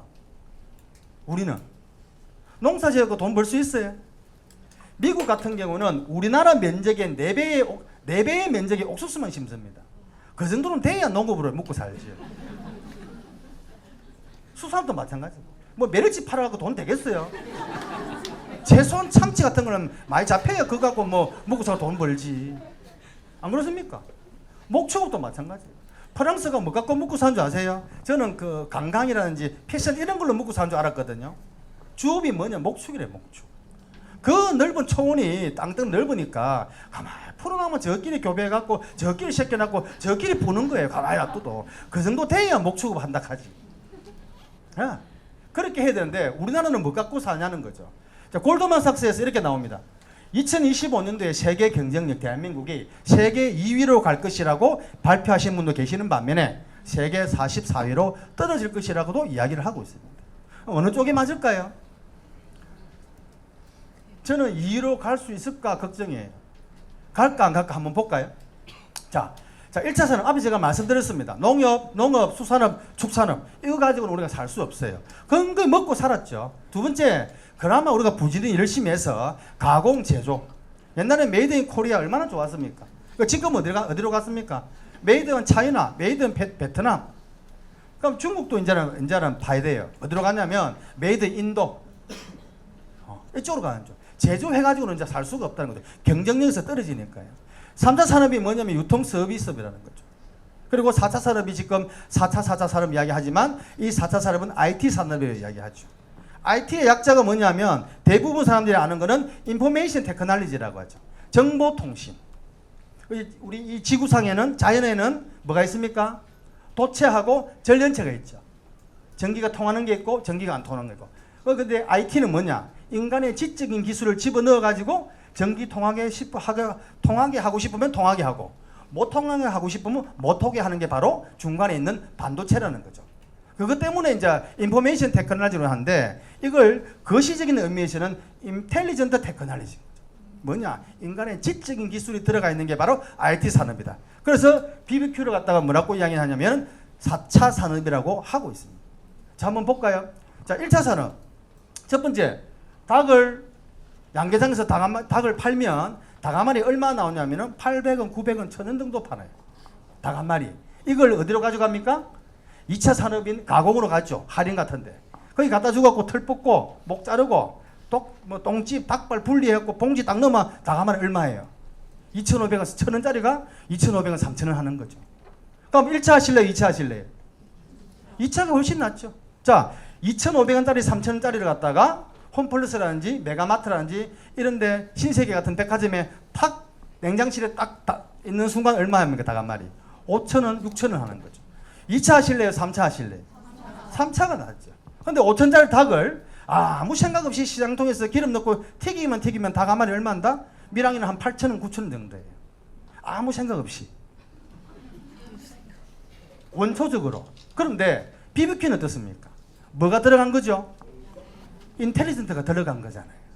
그래서 소스를 만들고 1588에 땡땡 브로마이드 방탄소년단 막 통닭시키면 브로마이드 주고 그러고 닭 한 마리 얼마 해요? 19,000원, 20,000원 가까이 하죠. 1,000원, 2,000원 하는 닭이 인텔리전트가 들어가가지고 얼마 한다? 20,000원. 그런데 여기 주위에서 BBQ 장사하시는 사장님이 BMW 타고 벤츠 타는 사람 봤어요? 그럼 누가 돈을 다 법니까? BBQ? 본사가 돈을 다 버는 거죠. 그 본사는 뭘 가지고 있기 때문에 돈을 버는 거예요? 시스템을 갖고 있잖아요. 그래서 어떤 수입을? 인쇄 수입을 받아들고 있다는 거죠. 되겠습니까? 그럼 1차 하실래요? 2차 하실래요? 4차 하실래요? 4차가 낫겠죠. 자, 그리고 5차 산업입니다. 문화관광사업이죠. 보세요. 자동차, 배 열심히 만들어봐야 송중기하고 송혜교 둘이서 드라마 찍고 영화 찍어서 버리는 것보다 훨씬 못하다. 그럼 몇 차 해야 됩니까? 5차 해야 되죠. 여러분들 연예인 되어야 되잖아요. 근데 이번 생은 안 되겠죠. 어쩔 수 없잖아요. 그럼 5차가 안 되면. 그래서 지금 우리나라 전국에 3,000개가 넘는 이 축제가 생기는 거죠. 얼마 전에도 저 진주 유등축제가 유료화됐다 이야기하고요. 아가씨 종류도 수로 많죠. 옛날에는 이야기해봐야 춘향전, 춘향미스, 충냥 이런 미스 아랑 이런 게 있었는데 지금은 뭐가 있습니까? 고추 아가씨, 대추 아가씨, 감자 아가씨, 통영 가면 멍게 아가씨도 있다면서요. 모든 게 다 축제예요. 그래서 뭘 축제, 문화, 플랫폼을 만들자는 거죠. 멍게 가스 파는 것보다는 축제를 통해 가지고 벌어들이는 게 훨씬 수입이 많다는 거죠. 그래서 5차 산업으로 문화 관광 사업으로 가고 있다는 거죠. 그럼 마지막에 6차 산업이 뭐냐면 환경, 뷰티, 건강, 바이오 생명공학. 자, 이걸 보시면 요즘 환경의 위협에 대해서도 안 되고 뷰티도 마찬가지고요. 그리고 건강, 바이오 생명공학 이런 것들이 우리 지금 6차 산업 앞으로 나아가야 될, 지향해야 될 그런 사업인데 지금부터 공부를 한번 들어보시면 이 아메이가 1차부터 6차까지 전부 다 아우르고 있는 게 유일한 사업이 바로 네트워크 마케팅 아메이 사업입니다. 제 말이 맞는지 안 맞는지 확인을 한번 해봅시다. 자, 건강 미용 환경. 지금 삼성그룹에서도 지금 휴대폰 만드는데 돈 안 들이잖아요. 그죠? TV 만드는데 개발하는데 돈을 많이 안 씁니다. 어디에 주로 돈을 많이 쓴다? 건강과 환경 분야에 돈을 투자를 한다는 거죠. 삼성경제연구원에 머리 있는 사람들이 이쪽으로 간다는 거죠. 어디로 간다는 이야기입니까? 6차 산업으로 가겠다는 이야기죠. 발 빠르게. 근데 지금까지도 배 만들고 조립하고 이걸로 해가지고는 경쟁력에서 살아날 수가 없다. 자, 요즘의 트렌드 같은 경우는 제가 권순이는 뭐 CC라고 이야기했잖아요. 요즘은 BC가 유행하잖아요. 복지한 커플이에요. 복지한 커플. 복직에서 할아버지하고 할머니가 만난 거예요. 둘이서 뜨거운 사랑을 하시는 거죠. 그리고 또 보건소 커플. 보건소에서 물리치료 받다가 또 사랑에 빠지신 거죠. 자, 이런 분들이 나이 드신 할머니들이 60 넘으셔갖고 정말 사랑에 멋진 할아버지를 만나서 사랑에 빠졌어요. 그래서 서울의 성형외과 같은 데 보면은 나이 드신 분들이 훨씬 성형수술 많이 하신다면서요. 왜? 예뻐 보여야 되니까. 사랑하는 남자친구를 위해서. 화장품도 아무거나 쓰겠어요? 화장품도 좋은 거 써야 되겠죠. 두 번째가 뭐냐면 뭐 여러 가지 있지만 요즘 한번 보세요. 네 번째, 레스토랑. 패밀리 레스토랑 가가지고 얼마 전까지만 더 패밀리 레스토랑 가가지고 V하고 사진을 갖다가 인스타라든지 카카오 스토리 꼭 다 한 번씩 다 올리셨죠. 지금 그 올린 사람 있어요, 없어요? 없지요. 누가 올리면 잡혀가는 것도 아닌데도. 지금 뭐 올리십니까? 주로 보면 집밥이죠. 퀸을 이용해서 건강한 음식. 아빠가 주말에 아이들을 위해서 쿠키도 만들고 케이크도 만들고 맛있는 건강한 음식을 만들어서 집에서 이렇게 홈파티를 한다. 문화가 이렇게 바뀌어가고 있다는 이야기죠. 자, 이효리 민박 한번 보세요. 삼시세끼 꽃보다 시리즈. 뭐 나영석 PD가 유명한 거. 지금 이런 것들이 왜 이렇게 뜨고 열광을 합니까? 얼마 전에 또 갔대요, 할아버지들. 꽃보다 할배도 또 가셨대요. 뭐 백일스 바리씨는 인공관절 수술까지 하고 가셨대요. 왜 또 갔을까? 거기에 열광을 한다는 이야기죠. 이런 분들의 공통점이 뭐냐면 사자성어로 무의도식이에요. 일을 안 하고 먹고 노는 거잖아요. 여러분들이 마음속에 항상 있는 거. 그렇게 살고 싶잖아요. 먹고 싶으면 늦잠 자서 먹고 싶으면 일 안 해도 되고 먹고 싶으면 먹고 친구들 맛있는 거 사고 오면 같이 시간이 걸리지만 밥 하는데 2시간, 3시간 걸리면 어때요? 할 일이 없는데 돈 안 벌어도 되는데 그게 지향되어 있기 마음속에 잠재의식이 있기 때문에 여기에서 대리만족을 하게 되는 거죠. 우리 심리가 그렇다는 거죠. 자, 그러면 이때까지 제가 이제 말씀을 드렸는데 아메이 네트워크 마케팅은 뭐냐냐. 아메이 네트워크 마케팅에 대해서 이제 알겠는데 아메이 네트워크 마케팅은 뭐냐면 자, 밑에 한번 보시면 사전이 이렇게 나와 있습니다. 미국의 생활용품 제조사를 말한다. 제조한 상품을 총판, 광고, 도매, 소매, 마트를 통하여 판매하지 않고 무자본, 무점포로 소비자에게 직접 광고, 판매한다. 위키변의 사전에 보면 이렇게 나와요. 직접 판매라는 거죠. 간접 판매가 아닌. 자, 그리고 기업이념입니다. 기업이념. 오늘 처음 오신 분들 기업이념이 뭐냐면요. 여러분 눈 감고 한 번만 들어보실래요? 진짜 눈 감고 한 번만 들어봅시다. 제가 할게요. 자신의 독자적인 사업으로 성공을 꿈꾸는 모든 사람에게 성공의 기회를 제공한다고 해놨어요. 다시 한번 할게요. 독자적인 사업으로 성공을 꿈꾸는 모든 사람에게 성공의 기회를 제공한다. 이게 바로 아메이의 기업 이념이에요. 자, 그래서 제가 앞에서 이야기했던 돈은 다 어디로 갔을 때 했을 때 대기업이 다 가지고 왔던 그 돈을 아메이는 회원 소비자에게 직거래로 유통비를 갖다가 줄였다는 거죠. 그 유통비 줄인 돈을 자기가 가지고 가는 게 아니고 뭐라 했습니까? 성공의 기회를 제공한다 했죠. 그 기회를 나누어 갖겠다는 거죠. 그래서 유통비, 광고비, 유통마진을 35%를 소비자에게 돌려주는 일이죠. 돌려주면 안 되는데 돌려주니까 이상한 거예요. 돌려주니까 왜 이거 돌려주는데 왜 주는데 이렇게 생각하는 거죠. 우리한테 뭘 하기 위해서? 성공의 기회를 주기 위해서다. 이렇게 이해하시면 되죠. 자, 아멘은 또 뭐냐? 제가 미국에 갔을 때 본사에 갔습니다. 본사에 가니까 거기 계신 분이 저는 영어를 좀 알아듣는데 웰컴 투 홈 요래 이야기 하더라. 그 정도는 알아듣거든요. 우리 집에 온 걸 환영한다? 우리 집에 온 걸 환영한대요. 밀양의 촌에서 지도도 찾아보면 잘 안 나올 집인데 왜 그런 사람을 내보고 우리 집에 온 걸 환영한대요. 그 느낌이 너무너무 좋았어요. 그래서 당신이 여기 온 이유가 뭔지 아느냐? 이 본사에 초대받아서 온 이유가 뭔지 아느냐 물어보길래 잘 몰랐어요. 열심히 해서 그렇나? 했더니 하시는 말씀이 여러분들은 남이 성공할 수 있도록 도왔기 때문에 그 자격으로 여기에 초대받아서 온 거래요. 다시 이야기하면 아멘은 물건을 잘 파는 일도 아니고 말을 잘하는 일도 아니고 남들을 설득시키는 일이 아닌 뭐 하는 일이다? 남을 내가 사랑하는 분들을 함께 성공할 수 있도록 도와주는 게 바로 아메이의 본질이라고 생각을 하고 있습니다. 자, 네트워크 마케팅 특징은요. 누구나 할 수 있어야 되고 무자본, 무점포여야 되고 무한정 확장 가능한 사업이어야 돼요. 자, 회사에 대해서 한번 보면요.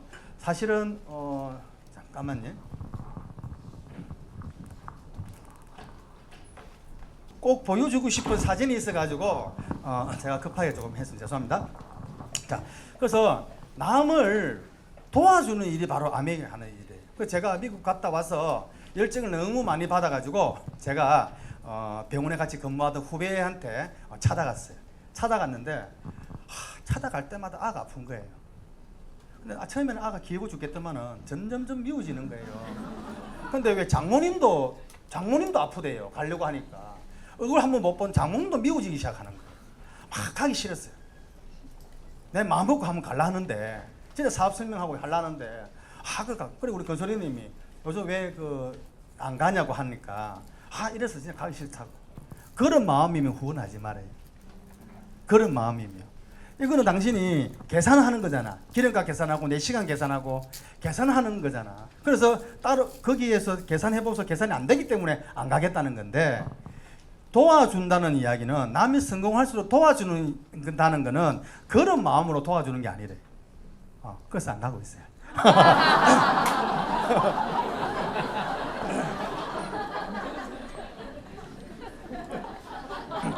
근데 며칠 전에 또 이제 연락을 해서 또 계속 이제 좀 잘 지내고 또 한번 찾아가려고 이야기하고 있습니다.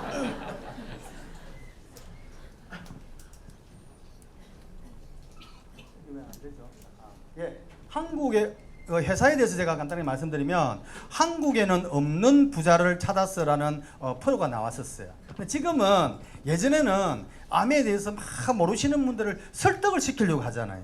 내 배 속에서 나도 설득이 안 돼요. 맞죠? 근데 내 자신도 내 몸이지만 내가 내 스스로 설득이 안 되잖아요.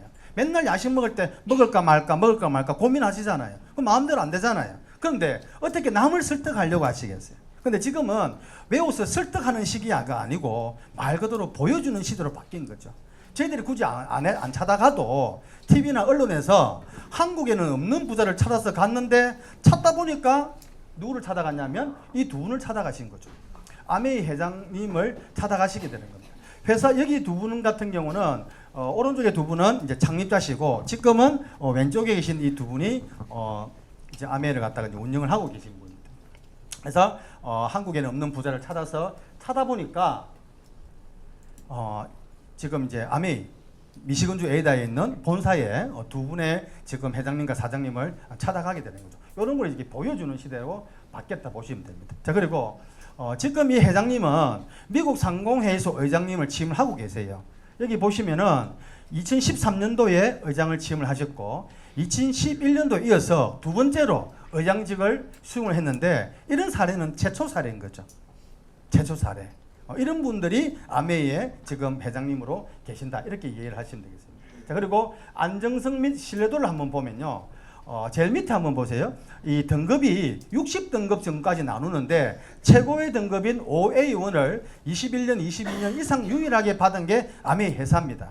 밑에 한번 보시면 코카콜라 아시죠? 3M, 마이크로소프트는 알잖아요. 이런 분들은 대단한 기업인데도 불구하고 8년 정도. 또 한 가지는 여기 보시면 OA2, IBM, 소니, 도요타 이런 거는 OA2 등급을 받게 되고요. 한국에서 가장 대단하다는 글로벌 기업이라고 이야기하는 삼성 같은 경우는 OA3를 등급을 받았어요. 그럼에도 불구하고 아메는 OA1 최고 등급을 지금 20몇 년째 단 한 번도 빠지지 않고 받고 있는 그런 신뢰도를 가지고 있는 회사라는 이야기죠. 자, 또 한 가지는 이게 잡지책에서 나온 내용을 발췌를 한 건데요. 이거는 아메 회사에서 만드는 게 아니고 한국노동부에서 발췌를 한 거예요. 한국노동부에서. 근데 찾다 보니까 제너럴 일렉트릭, 코카콜라, 인텔, 도요타, 마이크로소프트, 베네통, 3M, 소니 이런 이름만 들어도 다 아는 기업과 함께 어깨를 나란히 오랫동안 하고 있는 게 바로 뭐다? 아메인 거죠. 아메. 이렇게 이해를 하시면 될 것 같아요. 자, 그리고 제가 미국에 갔을 때 이 동전을 선물로 주시더라고요. 25센트인데 이게 뭐냐면 리치와 제이가 역사를 보시면 공부를 해보시면 카풀 할 때 주에 카풀비가 이제 기름 주유비로 25센트였어요. 이걸 선물로 주시는 거예요. 이때까지 우리가 뭐 대기업 같은 데 보면은 전부 다 갑질로 논란이 많잖아요. 그죠? 뭐만 줍니까? 돈만 물려주니까 그런 거죠. 그런데 지금 현재로서도 이 제3세 경영자들한테 뭘 물려준다는 느낌이 들었냐면 그때의 약속을 지금도 지키겠다는 마음 있죠. 정신. 돈부터 돈이 아니고 뭐부터 할아버지의 정신, 아버지의 정신, 아메이의 남을 돕는다는 그 정신부터 3세대 경영자한테 교육을 시키는 거죠. 그러니까 거기에 대해서 저는 상당히 큰 비전을 봤다 이런 생각을 제가 많이 하게 됩니다. 자, 또 한 가지는 요즘은 제가 앞에서 이야기했던 이런 유통에 대한 것도 TV를 보면 뭐 유튜브라는 인터넷 너무나 많이 나와 있잖아요. 정보는 무궁무진합니다. 지금 이제 트리플 다이아몬드 김민기님께서 세상을 바꾸는 15분이라는 프로에서 이 유통에 대해서 말씀을 드렸고 이걸 통해 가지고 내가 벌이드리는 수입으로 선한 부자가 되자고 함께 선한 부자가 되자고 이야기하는 그런 내용이었어요. 자, 이분의 파트너이셨던 자, 가상현실 최고의 회사 오큘러스의 공동 창업자였어요. 이분이 4년 동안 여기서 근무를 더 하시면 70억이라는 돈을 그 연봉을 받을 건데 이 70억을 포기하고 이걸 나오신 거예요. 나와서 지금 뭐 하고 있느냐 하면 저처럼 아메에 대해서 설명을 하고 있는 거죠. 이분이 아메를 하고 계세요. 70억을 포기하고 아메를 하고 계신다. 지금도 엄청나게 큰 가상현실 그 회사를 갖다가 지금 대표로 계시거든요. 자, 그리고 이분이 지은 책이 한 권이 있는데 자, 그건 내 인생이 아니라는 책입니다. 이 책에서는 어떤 내용이 나오냐면 플랫폼을 만들 수 없으면 이용하라. 자, 구축되어 있는 플랫폼을 이용한 사업으로는 직접 판매인데 그 많은 직접 판매 중에서 내가 아메이를 선택한 이유가 뭘까? 70억을 포기하고 아메이를 선택한 이유가 뭘까라고 책에 나와 있습니다. 첫 번째는 돕는 자는 철학자의 정신이래요. 창업자의 철학이래요. 두 번째는 뭐냐면 60년간 한결같이 창업 이념을 이어오면서 놀라운 성장을 하고 있었다. 세 번째는 뭐냐면 많은 종류의 제품군, 많은 취향을 만족시킬 수 있는 제품군이 있기 때문에 내가 뭘 선택했다? 직접 판매를 선택했다. 그 직접 판매 중에서도 나는 아메를 선택했다라고 책을 통해서 뭐 TV 방송을 통해서 이야기를 하고 있는 시대가 되었다는 거죠. 자, 아메는 제조회사예요. 자, 농사를 직접 짓습니다. 그것도 유기농으로 농사를 직접 짓죠. 뭐 한다고요? 1차 산업을 직접 하고 있다고. 자, 우리 아메는 미시건주 에이다에 보신 본사에 보면은 공장이 직접 뭐 한다? 직접 제조를 합니다. 그리고 직접 판매를 합니다. 2차 산업을 그대로 하고 있다는 거. 남한테 맡기는 게 아니고. 3차 산업은 뭐였죠? 유통 서비스죠. 유통을 어떻게? 직접 한다. 1차, 2차 산업을 그대로 그것도 빠짐없이 직접적으로 직접 제조, 직거래 유통을 하고 있다. 이렇게 얘기를 하시면 되고요. 그리고 이제 6차 산업에 뭐가 있습니까? 환경, 뷰티, 건강, 바이오 생명공학. 그래서 환경에 위배되는 일은 절대 하지 않는 거죠.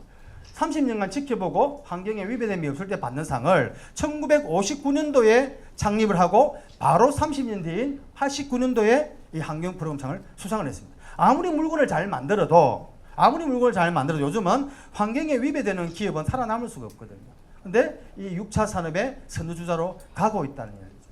자, 또 아메이는 무슨 회사냐면 저는 내용은 안 나오는데 저는 이벤트 회사라고 이야기를 해요. 아메이가. 왜냐하면 많은 사람들을 울리고 많은 사람들을 웃게 하거든요.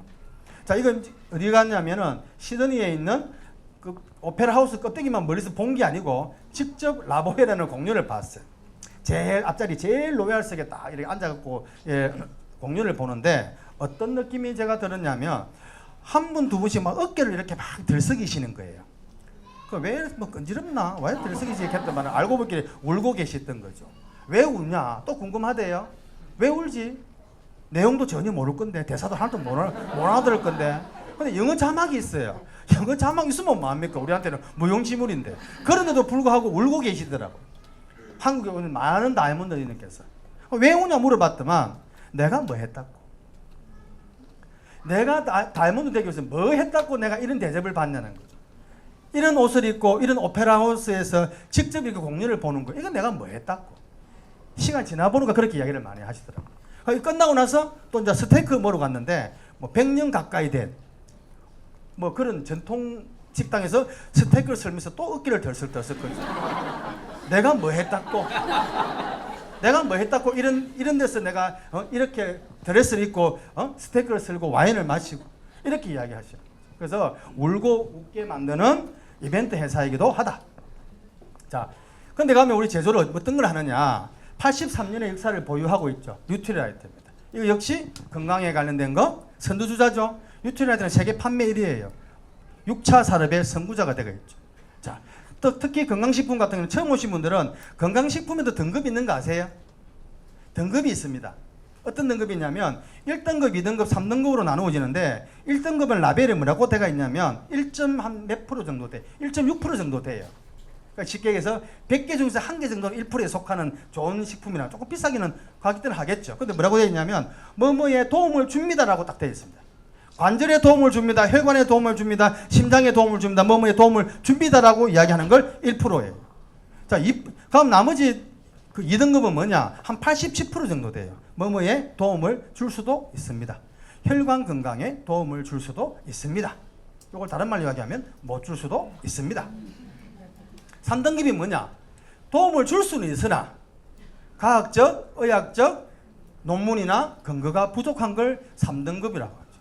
근데 카다로 공부를 해보시면 뉴트리라이트는 세계 판매 1위라는 거죠. 두 번째, 83년 동안의 데이터를 보유하고 있는 거죠. 중국의 마윈 회장이 뭐라고 이야기했습니까? IT 시대는 갔대요. 온지도 몰랐는데 이제는 벌써 가붙답니다. 그래서 뭐가 온다? DT 시대가 온대요. 데이터 테크놀로지 시대가 올 것이다라고 예언을 하고 있잖아요. 데이터가 뭐냐는 거죠. 자, 예를 들자면 우리가 엽산을 식물에서 뽑아낸 게 아니고 깨구리 피부에서 뽑아내요. 두 번째, 비타민을 어디서 뽑아낸다? 비타민 C를 석유에서 뽑아낸다. 또 한 가지, 유전자 조작 작물.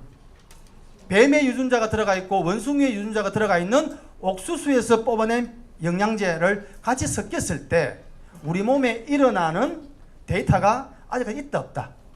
아직까지 없다는 거죠. 기껏 해봐야 일본 같은 데서는 영구치가 없는 아이들이 태어난다는 정도. 뭐 당장 안 죽으니까.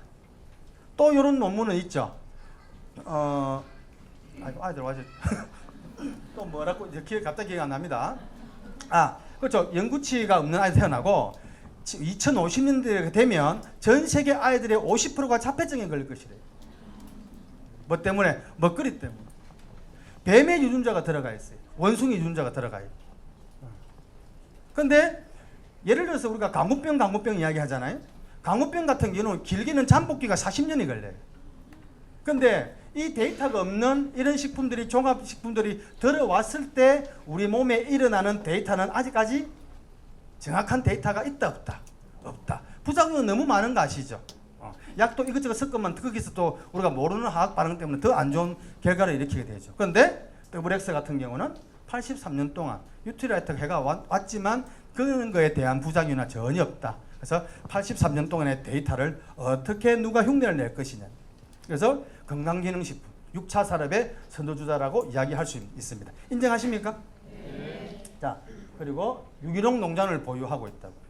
자, 외국에서는 제가 이야기했죠. 대한민국 땅덩어리 4배의 면적의 옥수수를 심어요. 근데 우리 할매들처럼 옥수수 홈이 밥 메고 하겠어요? 뭐로? 좀 더 비행기로 농약을 뿌리겠죠. 그렇게 그 농약이 안 죽는 유전자 조작 작물을 만들어내야 되겠죠. 그래서 비료 대신에, 천연 비료 대신에 뭘 뿌린다? 질소 아모늄을 뿌리는 거죠. 그게 뭐 하를 땐다 2차 세계대전 때 폭탄 말던 원료예요. 그걸 인공으로 이제 뿌린다는 거죠. 그런 문제점입니다. 자, 그래서 유기농을 보유하고 있는 것은 현실적으로 뉴트리라이트 말고는, 아메이 말고는 불가능하다는 이야기죠. 자, 이것도 역시 유기농 농장에 있는지 없는지 궁금한 아이들한테 설득시키려고 하지 마시라. 있다. 분명히 있다. 이게 아니고 우리가 안 가봤지만 알아서 찾아가 주신 거죠. 유기농 농장이 어디 있노? 하고 한번 찾아가 보니까 여기밖에 없는데 어떻게 할 거예요? 이런 자료들을 보여주는 시대가 된다. 이렇게 이야기를 하시면 됩니다. 여기도 지금 제가 직접 찍은 사진인데 뉴트리라이트 농장 갔을 때 특허 받은 거. 특허 받 이게 한 개하고 층마다 전부 다 벽면이 다 지금 특허품으로 다 전시가 되어 있습니다. 자, 두 번째 아티스트. 제가 말했습니다. 6차 산업의 환경, 뷰티, 건강. 6차 산업의 메카가 뭡니까? 아티스트잖아요. 그냥 바르는 게 아니고 아까 이야기했죠. 복지한 커플, 보건소 커플 할머니가 어떻게 화장품을 아무거나 쓰겠어요? 사랑하는 할아버지를 만났는데 어떻게 각질층을 뚫고 가리층 뚫고 조자층 뚫고 투명층 뚫어갖고 미토콘드리아 안으로 세포 안으로 집어넣는 아티스트를 쓰는 거죠. 피부 재생이 되는 거죠. 카탈로그에 보시면 뭐라고 되어 있느냐? 삶은 달걀처럼 맑은 강체가 된대요. 삶은 달걀처럼 안 되면 왜 하려고? 어떻게 하려고? 근데 이 카탈로그에 나와 있는 것처럼 그만큼 자신이 있다는 거죠. 아무거나 화장품을 쓸 수 없다. 세포 안으로, 세포막을 뚫고 안으로 들어가서 미토콘드리아로 가서 세포를 직접 재생시켜주는 아티스트가 바로 6차 산업의 메카라고 제가 말씀드렸잖아요. 이거를 한 해 두 해가 되지 않는 아메이의 아주 오래된 이제 그런 제품이 되겠죠. 자, 공기청정기하고 정수기도 마찬가지입니다. 자, 정수기 같은 경우는 얼마 전에 뭐 알러지 뭐죠? NSF죠. 보통 그죠? 다음에 오신 분들이 NSF 사이트에 한번 들어가 보세요. 휴대폰으로 보면 다 들어갈 수가 있잖아요. 거기에 들어가면은 주로 뭐가 나와 있냐면 뭐 신종 오염물질 15종을 뭘 걸러주는 게 중요하잖아요. 근데 쿠쿠도 NSF에서 인정받았어요. 밥솥 말드는 회사가. 뭘로 인정을 받았느냐? 뭘 걸러준다가 아니고 뜨신물 만들어준다. 뜨신물 나온다는 거죠. 뜨거운 물이. 아메이는 뜨신물 못 만드는데 저는 뜨신물 만든다는 거죠. 그거로 인정을 받은 거예요. 또 내지는 모델로 인정을 받은 거죠. 뭘 걸러주는 게 중요한 게 아니고. 근데 기껏 해봐야 걸러주는 거라고는 납, 포낭포자, 그리고 혼탁도 이런 게 주로 있는 거죠. 근데 우리 신종 오염 물질을 걸러줄 수 있는 거는 아메이 정수기 이스펀이 유일하다. 이건 어디에 관련되는 겁니까? 역시 건강하고 환경에 관련되는 거겠죠. 또 한 가지 공기청정기도 한번 보세요. 얼마 전에 뉴스 보셨나요? 우리나라에 있는 모든 회사에서 그 벌금 낸 거, 뭐 오염물질, 미세먼지나 무슨 공기 오염들을 99.9% 걸러준다고 광고해가지고 허위 광고라고 5억, 4억씩 다 벌금 냈잖아요. 근데 아메이 이 엠모스피어는 얼마? 99.9가 아니고 99.99% 걸러준다고 이야기해도 어떻게 신종 오염물질을 다 걸러줄 수 있다는 거죠. 이런 거는 또 뭐가 설득시키려고 하지 마세요. 사이트에 직접 들어가서 보여주시면 그 자료가 다 나오잖아요. 그래서 환경이나 건강에 위배되지 않는, 따라올 수 없는 어떤 그런 게 아티스트가 아니고 아메이다 이렇게 보시면 됩니다. 마실 때가 다 돼가니까. 자, 퀸 아까 이야기했죠. 제가 누가 패밀리 레스토랑 가서 이래 뭐 스테이크 먹고 사진 찍는다고 그래요. 요즘은 그러면 9세대 시대 댓글도 하나 안 달립니다. 최소한 집에서 퀸으로 건강한 음식으로 아빠가 쿠키도 만들고 아이들과 함께 반죽해서 만드는 걸 사진을 모양은 예쁘진 않지만 이런 걸 올려야 아 좋은 아빠네요. 좋은 주말 보내서 이런 댓글이 달리고 관심을 가지는 트렌드가 그렇다는 이야기죠. 이해하시겠어요? 그런데 뭐가 있다? 역시 건강에 관련된 또 뭡니까? 5차 산업은 뭐가 있었어요? 문화 관광이었잖아요. 어떤 문화입니까? 나와서 먹는 문화가 아니고 뭐다? 집에서 아이들과 함께, 가족들과 함께 홈파티 하는 문화의 또 선두주자가 바로 퀸이라고 이야기할 수가 있겠죠. 이것도 인정하시겠습니까? 자, 그럼 1차부터 빠진 게 있어요, 없어요? 1차부터 6차까지 온전히 다 담겨 있는 게 바로 아메다. 인정하십니까? 네, 그렇게 말씀드릴 수가 있습니다. 자, 이렇게 했고요. 자, 그리고 퍼스널 케어. 역시 환경이나 건강에 위배되지 않는 퍼스널 케어. 그리고 친환경 세제죠. 72시간 내로 물로 돌아가는 제품. 예, 바로 홈케어입니다. 이런 걸 생필품을 하다 보니까 우리가 환경이나 건강에 위배되지 않는 이런 제품들만을 만들어내고 있다는 거죠. 자, 이제 마무리할 시간 다 됐는데요. 이쪽에 왼쪽에 있는 사진이 저희 아버지 사진이에요. 아버지가 50년 전에 그때 이제 독일에 가셨다가 그 당시에 이제 한 16개국 정도로 이제 여행을 하셨는데 저거는 내가 프랑스 에펠탑인 줄 알겠어요. 그래서 저는 그때 갔다 오셨지만 저희 아버지는 진짜 한 번도 야, 니 진짜 프랑스 외국에 한번 나갔다 오라 소리는 안 하시더라고. 나 한번 갔다 왔는데 젊을 때 갔다 왔는데 너무 좋더라. 안 가면 아빠가 능력이 없어서 돈을 못 보태주면 네가 돈을 벌어서라도 가라. 이런 말도 하셔야 되는데 내보고 프랑스 한번 외국 한번 나가라 소리는 안 하셨어요. 아버지만 살짝 갔다 오신 거죠. 오래전에. 그런데 저는 제가 앞에서 뭘 선택했다는 이유만으로 네트워크 마케팅 중에서도 아메이를 선택했다는 이유만으로 아메이에서 여행을 가게 됩니다. 가서 이 사진을 들고 갔죠. 제가 가서 사진을 찍게 됐고, 자, 여기는 뭐냐면 오페라 하우스예요. 프랑스에 있는 오페라 하우스예요. 여기가 누가 아무도 여기가 어디냐고 물어봐도 대답하는 사람이 아무도 없더라고. 그래서 우주원님한테 물어봤죠. 여기서 5분 걸어서 5분 걸리는 오페라 하우스네요. 그래서 제가 권소리님 엔다고 둘이서 뛰어가가지고 여기 똑같은 조각상을 찾아가지고 사진을 이렇게 또 찍고 왔어요. 저한테는 되게 의미 있는 그런 시간이었죠. 여기는 어디냐면 어디 갈까요?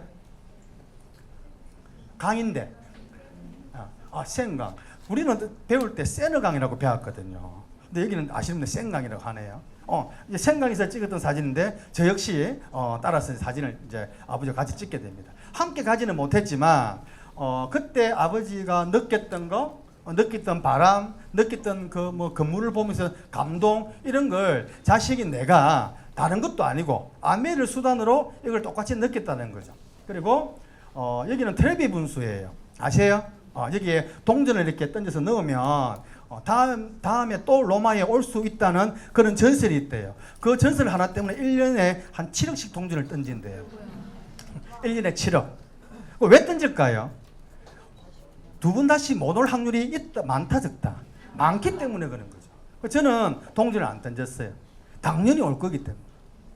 당연히 이 아미를 수단으로 해서 올 거기 때문에 동전을 안 던졌습니다. 아이들과 함께 제가 한국에 오자마자 우리 아이들한테 지금 고등학교 2학년인데 성인이 되는 날 아빠하고 오고 싶으면 아빠하고 여기 올 것이고 혼자 오고 싶으면 혼자라도 보내줄 테니까 꼭 이 여행을 아빠가 보내주겠다고. 그래서 아빠 사진이랑 엄마 사진이랑 할아버지 사진이랑 들고 또 거기서 같은 걸 한번 느껴봤으면 좋겠다고 제가 이야기를 했던 기억이 납니다.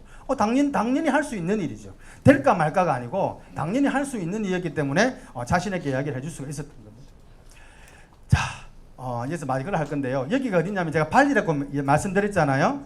근데 이 오른쪽에는 뭐냐 하면은 가짜죠, 가짜. 이게 뭐라 하더라? 무슨 트릭 아트. 예. 여기 가서도 너무너무 좋아하는데. 오른쪽이 좋을까요? 왼쪽이 좋을까요? 랑카이 해변이에요. 오른쪽이 좋을까요? 왼쪽이 좋을까요? 하나는 진짜고 하나는 가짜예요. 자, 이탈리아 베네치아. 오른쪽이 좋을까요? 왼쪽이 좋을까요? 예? 예. 아이들한테 이 사업을 진짜 자존심 버리고 선택해서 제대로만 해낸다면 아이들한테 진짜 삶을 설문해 줄 수가 있는 거죠. 대부분 사람들은 왼쪽에 있는 이런 가짜 삶을 경험해 주게 하는데 이 아미를 선택했다는 이유만으로 어떤 걸 할 수 있다? 진짜 삶을, 살아있는 삶을 아이들한테 선물해 줄 수 있는 게 바로 이 아메가 수단인 거죠. 자, 마지막으로 혈관 보세요. 제가 웃자고 찍었던 사진인데 요것도 왼쪽도 두바이고 오른쪽도 두바이 같죠? 자, 자세히 보시면 호텔 방에 있는 흰 수건에다가 이태리 타올을 감은 거죠. 같은 두바이인데 이거는 가짜 두바이고 오른쪽은 뭡니까? 사막에서 진짜 찍었던 두바이죠. 여러분들 두바이 꼭 가실 거죠? 자, 진짜 이 시간을 통해 가지고 제대로 본질을 조금 더 아시고 또 초대하신 스폰서님이 어떤 마음으로 여러분들을 모시고 왔다? 이용하려고 피해 주려고 온 게 아니고 진짜 진정한 마음으로 성공을 도와주기 위해서 여러분들을 초대하신 거 꼭 잊지 마시고 꼭 성공하셔서 두바이에서 뵙도록 하겠습니다. 수고하셨습니다.